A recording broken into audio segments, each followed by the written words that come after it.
Hello everyone, আজকের আমার ব্রাইডটি হলো রুমা। তো ওর আজকে ডিমান্ড ছিল খুবই সিম্পলের মধ্যে। তো ওর স্কিনটা খুবই ড্রাই এবং সেন্সিটিভ স্কিন। তোমরা স্কিনটাকে ভালো করে দেখো। তো এটা ওর ফাইনাল লুক। তো তোমরা দেখো ওর স্কিনের মেকআপটা কত সুন্দরভাবে ব্লেন্ড হয়েছে।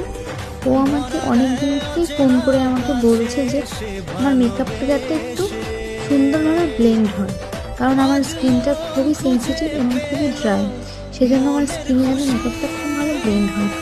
তো ও খুব খুশি। তোমরা শুনে নাও ওর কাছ থেকে ও কেমন লেগেছে আমার কাছ থেকে সেজে। বলো তোমার কেমন লেগেছে আমার কাছে সেজে। আমি পিয়ালি বোনকে শুটিং করছিলাম, আমার পিয়ালি বোনের কাছে সেজে খুব ভালো লেগেছে। তোমরা চাইলে তোমরাও বুকিং করতে পারো তোমাদের স্পেশাল দিনগুলোতে। তোমার তো স্কিনটা নিয়ে তোমার খুব কনফিউজ ছিল, সেটা কি দূর হয়েছে? হ্যাঁ একদম ঠিক আছে, থ্যাংক ইউ। ওয়েলকাম।